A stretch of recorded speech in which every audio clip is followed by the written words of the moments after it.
జ్యోతమ్మకి అయితేనేమి, వైకుంఠం శివప్రసాద్ అయితేనేమి, అక్కడ ఉన్న షాడో ఇన్ఛార్జ్ రైమాన్ అయితేనేమి, ఈ మీడియా పరంగా ఒకటే చెప్తున్న వీళ్ళందరికీ, మీరు ఏదైతే వైఎస్ఆర్ కాంగ్రెస్ పార్టీ పైన, వైఎస్ఆర్ కాంగ్రెస్ పార్టీ కార్యకర్తల పైన, వైఎస్ఆర్ కూడా ఏ సైకో జగన్మోహన్ రెడ్డి నువ్వు ఏం చేయవు, నువ్వు బాధితులు పరామర్శించావు. నువ్వు మీడియా మిత్రులకు నమస్కారం. ఈరోజు ఈ మీడియా ముందుకు రావడం ముఖ్య ఉద్దేశం ఏమనంటే, గత కొన్ని రోజుల కింద ఆలూరులో జరిగిన ఘర్షణ మీకు అందరికి తెలిసిందే. ఈరోజు మీడియా ముందుకు రావాల్సిన కారణం ఏంటంటే, గతంలో ఆలూరు ఎన్నడూ లేని వాతావరణం ఈరోజు భయంకరమైన వాతావరణం సృష్టిస్తున్నారు. ఈరోజు తెలుగుదేశం నాయకులు, ఈరోజు తెలుగుదేశం ఇన్ఛార్జి జ్యోతమ్మకి అయితేనేమి, వైకుంఠం శివప్రసాద్ అయితేనేమి, అక్కడ ఉన్న షాడో ఇన్ఛార్జ్ రైమాన్ అయితేనేమి, ఈ మీడియా పరంగా ఒకటే చెప్తున్న వీళ్ళందరికీ, మీరు ఏదైతే వైఎస్ఆర్ కాంగ్రెస్ పార్టీ పైన, వైఎస్ఆర్ కాంగ్రెస్ పార్టీ కార్యకర్తల పైన, వైఎస్ఆర్ కాంగ్రెస్ పార్టీ అధినేత జగన్మోహన్ రెడ్డి పైన నిన్న మొన్న మీరు ఇచ్చిన ప్రెస్ మీట్లు చూస్తున్నాము. మీరు సైకో జగన్, మెంటల్ జగన్, గుడ్డల పార్టీ అనడము ఇవన్నీ కాదు. మీకు ఆలూరు నియోజకవర్గంలో ఒక పెద్ద ఆయన వైకుంఠం శివప్రసాద్ సార్ అనే పేరు మంచి పేరు ఉంది. కానీ మీకు కానీ తెలుగుదేశం పార్టీ ఆ కుటుంబం మంచి కుటుంబం అని మీకు ఇన్ఛార్జ్ ఇచ్చింది. కానీ మీరు దాన్ని మర్చిపోయి ఈరోజు మీరు ఏదో చేయాలని పోతున్నారు. వైఎస్ఆర్ కాంగ్రెస్ పార్టీ పైన మీరు చేసే అరాచకాలు, అన్యాయాలు అన్నీ కానీ మేము చూస్తూ ఉన్నాం. ఎందుకంటే ఆలూరులో ఎన్నడూ లేని వాతావరణం, భయంకరమైన వాతావరణాన్ని ఈరోజు వైకుంఠ ప్రసాద్ అయితేనేమి, జ్యోతమ్మకి అయితేనేమి మీరు కల్పిస్తున్నారు. కానీ ఈ మీడియా ముఖంగా మీకు ఒకటే తెలియజేస్తున్నా, ఎందుకంటే గతంలో వైఎస్ఆర్ కాంగ్రెస్ పార్టీ 5 ఏళ్ళు ఎమ్మెల్యేగా ఉన్నాం, 5 ఏళ్ళు మినిస్టర్గా ఉన్నాం. అదేవిధంగా ఇంత ఏవోలా కానీ మళ్ళీ విరపక్షాన్న 2000 మెజార్టీతో గెలవడం జరిగింది. 2000 మెజార్టీతో జరిగింది. ఎందుకంటే ఈ ఆలూరు నియోజకవర్గంలో ఎస్సీ, ఎస్టీ, బీసీ మైనార్టీలు ఏకదాటిగా వైఎస్ఆర్ కాంగ్రెస్ పార్టీకి అత్యధిక మద్దతుగా ఉన్నారు. ఏ ఎలక్షన్ కానీ ఈ ఆలూరు నియోజకవర్గంలో వైఎస్ఆర్ పార్టీకి కంచుకోటగా ఉన్నారు. కాబట్టి ఈరోజు అది మీరు జీర్ణించుకోలేక గతంలో 2000 మెజార్టీతో ఇంత ఏవోలా కానీ ఎమ్మెల్యేగా గెలిచి మళ్ళీ ఏ రోజు కానీ పార్టీ ఓడిపోయిందని బాధ లేకున్నట్ల జనం మధ్యలో తిరుగుతున్న మా ఎమ్మెల్యే విరూపాక్షన్న పైన మళ్ళీ అక్రమంగా కేసులు పెడుతూ మళ్ళీ ఆ కేసుని మీరు ఏ విధంగా తప్పుదారి పట్టిస్తున్నారంటే మీరు ఒకసారి అర్థం చేసుకోవాలా. వైకుంఠం శివప్రసాద్ అన్నకు ఒకటే మాట చెప్తున్నా, అన్న ఎక్కడ ఎమ్మెల్యే గారు గొడవ పెట్టలేదు. గొడవ ఎక్కడ జరిగింది? నియామకాల నుంచి నాగరాజు అనే వ్యక్తి, మా దళిత సోదరుడు నాగరాజు అనే వ్యక్తి నియామకాల నుంచి దాదాపు 30 మందిని 40 మందిని ఆలూరు నియోజకవర్గానికి సంబంధించిన 20 మందిని కావచ్చు, గుంటకాల అదర్ నియోజకవర్గాన్ని నుంచి పిల్లంపించుకొని 40 మందిని పిల్లంపించుకొని గిరి అనే వ్యక్తి ఇంటికి దాడికి పోతే అప్పుడు గిరి అనే వ్యక్తి లైవ్లో వీడియో తీసి మా ఎమ్మెల్యే గారికి పెడితే, అన్న తెలుగుదేశం నాయకులు నన్ను చంపేకి వచ్చినారు, నన్ను కాపాడన్న అంటే మా ఎమ్మెల్యే గారు అప్పుడు లోకల్ ఎస్ఐకి ఫోన్ చేసినాడు, లోకల్ సీఏకి ఫోన్ చేసినాడు. కానీ వాళ్ళు ఎవరు రెస్పాండ్ కాకపోతే మా ఎమ్మెల్యే మానవ దృక్పథంతో ఫస్ట్ తన తనయుడు చంద్రశేఖర్ని, తన సోదరు శ్రీరామన్నని పంపించడం జరిగింది. అదుపు తప్పిపోతుంది, మీరు పోయి అక్కడ పోయి ఏదో సాల్వ్ చేయకపోండి అని పంపించడం జరిగింది. డిపార్ట్మెంటు అలర్ట్ కాకపోయినప్పటికీ. కానీ అక్కడికి ఏం జరిగింది? డిపార్ట్మెంట్ అలా కాకపోవడం కారణము గొడవ అందరితో సర్దమనకపోతే స్వయంగా ఎమ్మెల్యే గారే ఆ గ్రామానికి పోయి సందర్శించడం జరిగింది. కానీ ప్రసాదాన్ని ఏమంటున్నాడు, ఈ నియామకాల నుంచి దళిత నాగరాజు అనే వ్యక్తి 40 మందిని పోయి గిరి ఇంటికి వేసుకొని పోతే అది పక్కన పెట్టి నువ్వు చంద్రశేఖర్ ఇంటికి పోయినావు, నువ్వు నాగరాజు ఇంటికి పోయినావు అని నువ్వు మాట్లాడుతున్నావు. అది పద్ధతి కాదు. ఆలూరు నియోజకవర్గంలో ప్రశాంత వాతావరణం ఉంది. కానీ ఈ విధంగా మీరు మాట్లాడడం చాలా బాధాకరము. ఎందుకంటే అమాయకులు దళితుల్ని వాడుకొని మీరు అడ్డం పెట్టుకొని ఏదో మీ సామాజిక వర్గానికి చెందిన ఒక పెద్ద వ్యక్తి ఉన్నాడు డిపార్ట్మెంట్లో అని మీరు ఇది చేయడం తప్పు. కానీ ఎందుకంటే ఆలూరు నియోజకవర్గం ప్రజలు ప్రేమిస్తే ఖచ్చితంగా వాళ్ళు ఎక్కడైనా కూర్చోబెడతారు. ఆలూరు నియోజకవర్గం ప్రజలు దానికి సిద్ధంగా ఉన్నారు. ఆలూరు నియోజకవర్గం ప్రజలు కానీ మీరు దాన్ని అన్నీ మర్చిపోయి ఈరోజు మీరు ఒకటే పెట్టుకున్నారు. మీరు ఏమి చేసినా, మీరు దందా ఇసుకు తోగిలినా, గరస తోలినా, దందా చేసినా, ఇది చేసినా, ఏం చేసినా ఈ దళిత నాగరాజు ఒక బలి పశువుగా వాడుకుంటున్నారు మీరు. కానీ సోదరుగా చెప్తున్న నాగరాజుకి. కానీ ఇట్లాంటి వాళ్ళు వస్తుంటారు, పోతుంటారు.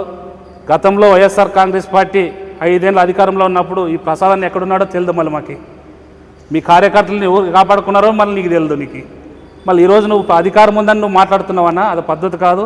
అధికారం ఎవరికి శాశ్వతం కాదు. ఈరోజు నీకు ఉండొచ్చు, రేపు మాకు ఉండొచ్చు, ఇంకొకరికి ఉండొచ్చు. కానీ ఆలూరు వాతావరణానికి నువ్వు కానీ ఆలూరులో వాతావరణం పుట్టి పెరిగినావు. మీరు పెద్దోళ్ళు, మీరు కానీ కుటుంబ స్థాయి నుంచి వచ్చినారు. కానీ ఆ కుటుంబంకి తగ్గట్టు మీరు మాట్లాడితే ఆలూరు ప్రజలు మిమ్మల్ని కానీ ప్రేమిస్తారు. కానీ ఆలూరుని భయాందోళనగా మీరు తీసుకొని పోయేది అది పద్ధతి కాదు. ఆ విధంగా ఆలూరు ప్రజలు లేరు. ఎస్సీ, ఎస్టీ, బీసీ, మైనార్టీలు అందరూ కూడా ఆప్యాయంగా ఎవరినైతే మాట్లాడి పలకరించి పక్కన పెట్టుకుంటారో వాళ్ళని అనుకోని స్థాయికి, ఎమ్మెల్యే నుంచి మినిస్టర్ స్థాయికి, మినిస్టర్ నుంచి జడ్పీ స్థాయికి తీసుకునే కాలం ఆలూరు ప్రజలకు ఉంది. కానీ ఎందుకు చెప్తున్న ఈ విషయం అంటే సైకో జగన్ మా కార్యకర్తల ఇంటికి ఎమ్మెల్యే దాడికి వచ్చిన అన్నావు కదా నువ్వు. ఎమ్మెల్యే కార్యకర్తల ఇంటికి రాలే.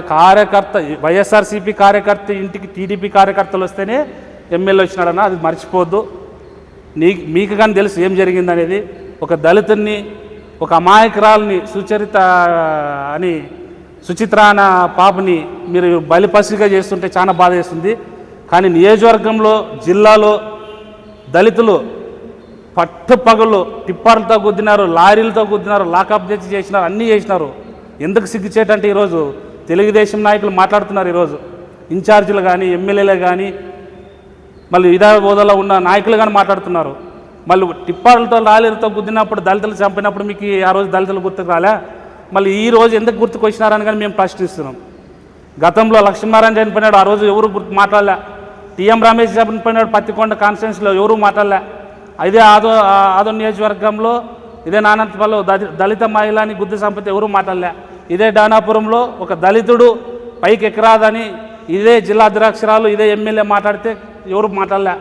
ఇదే లాకప్ డెత్ బద్నాల దళిత మహిళ చనిపోతే ఆయన ఎవరు మాట్లాడలే. మరి వీళ్ళందరికీ ఎప్పుడు లేని దళితుల మీద ప్రేమ ఈరోజు ఒకటేసారి పుట్టుకొని వచ్చింది. మా దళిత సోదరుగానే అడుగుతున్నా, ఎంఎస్ రాజు గారికి, మీరు వచ్చినారు, మీరు ఏదో నాగరాజుని సంపాదించిపోతారు అనుకున్నా. కానీ మీరు వచ్చి ఎమ్మెల్యే గారు చించితే ఆయన టవల్ ఇటు వేసుకుందా అని అన్నాడు. ఈ ఎంఎస్ రాజు గారికి కానీ చెప్తున్నా, నీకు అంత ఇది ఉంటే నారా లోకేష్ సంక నాకు, లేకుంటే చంద్రబాబు నాయుడు బూట నాకు. ఎంఎస్ రాజు గారు అమాయకుల దళితుల్ని తాకట్టు పెట్టి నువ్వు పదవులు పొందాలనుకుంటే ఇది కాదు. ఇది చాలా బాధాకరమైన విషయం. ఈ దళితులకి అన్యాయం జరిగినప్పుడేమో మాట్లాడరు, దళితులని మర్డర్లు చేసినప్పుడు తెలుగుదేశం నాయకులు మాట్లాడరు, హోమ్ మినిస్టర్ మాట్లాడరు, ఈ దళితుడు ఎంఎస్ రాజు మాట్లాడు. ఎనిలేని ప్రేమ నుంచి అనంతపురం నుంచి ఉటావుటిన వచ్చి కాసి దళితులకు ఏదో పొంగిపోయింది, ఇది పోయింది అని దళితుల్ని వాడుకునేది తెలుగుదేశం ప్రభుత్వము. ఖచ్చితంగా చెప్తున్నాం. ఎందుకు చెప్తున్నామంటే ఇదే నియోజకవర్గంలో, ఇదే జిల్లాలోన 5 మంది దళితుల్ని ఇదే కూటమి ప్రభుత్వం సంపతే ఎవరు మాట్లాడిన చరిత్ర లేదు ఈరోజు. నీకు ఏ నాయకుడు మాట్లాడలే. కానీ ఎందుకు వచ్చింది వీళ్ళకి దళితుల మీద ప్రేమ అంటే వాళ్ళు చేసిన ఫేక్ న్యూస్ అని తెలిసింది. దాన్ని కప్పుపుచ్చుకోవడానికే ఈరోజు వైకుంఠం జ్యోతమ్మ కానీ, ఇక్కడున్న దళిత నాయకులు కానీ, నిజా నిర్ధారణ కమిటీ లక్ష్మీనారాయణ మీదేలే, టీఎం రమేష్ మీదేలే, మళ్ళీ ఇక్కడ ఇదే ఈ మంగమ్మ ఇది పొలం విషయంలో చనిపోతే వాళ్ళ మీదే లేదు. మళ్ళీ బద్నాల death case, lockup death case ఏంది? దళిత మహిళ పైన వేయండి. మళ్ళీ నిజా నిర్ధారణ కమిటీ దళితులేండి అంటే దళితులు కానీ ఉన్నారు కాదనిలే. దళితులు ఇస్తర్లు ఉప్పేస్తే మర్చిపోలేని దళితులు ఉన్నారు. కానీ దళితులు పరువు తీసే స్థితికి తెలుగుదేశం నాయకులు దళితులు ఎదుగుతున్నారంటే చాలా చిగ్గుచేయడానికి ఈరోజు మేము చెప్తున్నాం. ఎందుకు చెప్తున్నాం ఈ మాట అంటే ఏ ఒక్కడు మాట్లాడలే. దళితులు మర్డర్ చేసినప్పుడు ఎవడొక్కడు పట్టబగలు చంపినారు దళితుల్ని. మాట్లాడే చరిత్ర లేదు నీకు. ఈరోజు సిగ్గు లేకున్నట్ల ఇదే వైకుంఠ ప్రసాద్ దళితులను అడ్డం పెట్టుకొని నీ సామాజిక వర్గం చెందిన మా మండలం, ఆస్పర్ మండలంలో నీ సామాజికం జరిగిన ఒక మధు అనే వ్యక్తిని ఇదే నాగరాజుతో కొట్టిన చరిత్ర నీది. మా ఎమ్మెల్యే చరిత్ర కార్యకర్తను కాపాడుకునే చరిత్ర మా ఎమ్మెల్యేది. మాట్లాడుతా ఉన్నా, మాట్లాడేటప్పుడు వెనుక ముందు ఆలోచన చేసి మాట్లాడండి. కానీ నువ్వు ఏదో ఈరోజు నాది నడుస్తుంది, ఈరోజు ప్రభుత్వం ఉందని మాట్లాడితే ఖచ్చితంగా రాబోయే రోజుల్లో ఎక్కడైతే దళితులు మర్డర్లు జరిగినావో అన్నీ అందరికీ తెలుసు. కానీ మీరు ఏదో ఈరోజు ఆలూరు నియోజకవర్గంలో ఏదో ఒరిగిపోయింది ఇదని కాదు. దళితులైన అమాయకిని నాగరాజు కుటుంబాన్ని బలి చేసినారు తెలుగుదేశం ప్రభుత్వము. కానీ ఇప్పటికైనా బుద్ధి తెచ్చుకోండి. ఇప్పటికైనా బుద్ధి తెచ్చుకొని ఇవన్నీ మానుకొని మీరు అభివృద్ధి చేయండి. ఈరోజు వర్షాలు లేవు, రైతులు బాధపడుతున్నారు. గతంలో కరోనాలో కానీ జగన్మోహన్ రెడ్డి ఇన్సూరెన్స్ సబ్సిడీ స్వయంగా ఇన్సూరెన్స్ కట్టి డబ్బులు వేసిన చరిత్ర రైతులకి. కానీ ఎకరాకి పత్తికి 2,000 కట్టించుకున్నారు మీ ప్రభుత్వం. ఈ ఎల్ఎల్సి నీళ్లు కర్ణాటక రైతులు ఆపినారు. ఎల్ఎల్సి నీళ్లు తీసుకోరండి, రైతులకు మంచి చేయండి. ఈరోజు నిరుద్యోగ వృత్తి ఇస్తున్నారు, వాలంటీర్ 10,000 ఇస్తున్నారు. ఇవన్నీ గడ్డకు పెట్టేసి ఎవరైతే గట్టిగా నోరు మెదిపితే ఆ నాయకులకు కేసు పెట్టి జైలు ఎక్కేస్తారు. అంతేగాని ఈరోజు మీరు అభివృద్ధి చేసింటే మీకు అంత భయం ఎందుకు? జైలుకు పంపాల్సిన అవసరం ఏముంది? గొడవలు చేయాల్సిన భయం అవసరం ఏముంది? కానీ ఒకటే చెప్తున్నా, ఆలూరు నియోజకవర్గంలో ప్రశాంతమైన వాతావరణం ఉంది. కానీ గతంలో ప్రశాంతమైన వాతావరణం ఎవరైతే సహకరించినారో వాళ్ళందరినీ కానీ ఎమ్మెల్యేలు చేసినారు, మినిస్టర్లు చేసినారు, అనుకోని పదవుల్లో కూర్చోబెట్టినారు ఆలూరు ప్రజలు. కానీ ఇప్పటికైనా అర్థం చేసుకొని ఈ వైఎస్ఆర్ కాంగ్రెస్ పార్టీని, అధినేత జగన్మోహన్ రెడ్డిని కానీ, ఎమ్మెల్యే గారిని కానీ, కార్యకర్తలు కానీ మీరు భయపడిస్తే భయపడరండి ఎవరిని. ఇప్పటికీ 40 మందిని పెట్టినారు, పెట్టుకోండి. ఇంకో 100 మందిని పెట్టుకోండి. ఇంకా సరిపోలేదంటే ఇంకో 100 మందిని పెట్టుకోండి. ఎవరేం భయపడలేరు, అందరూ సిద్ధంగా ఉన్నారు. మీరు ఏ కేసులు పెట్టినా పోయేకి సిద్ధంగా ఉన్నారు. కానీ ఖచ్చితంగా అయితే చెప్తున్నాం, 2029లో ఖచ్చితంగా వస్తాము. ఈరోజు ఇదే ఆలూరు నియోజకవర్గంలో నువ్వు ఖచ్చితంగా 2029లో మా ప్రభుత్వం వచ్చినాక నువ్వు అదే నియోజకవర్గంలో నీ కార్యకర్తలు కానీ కాపాడుకునే శక్తి నీకు ఉందా అని ఈరోజు ఛాలెంజ్ ఇస్తున్నా వైకుంఠ ప్రసాద్కి. ధన్యవాదాలు. పగడాల పాండు, వైఎస్ఆర్సీపీ రాష్ట్ర కార్యదర్శి.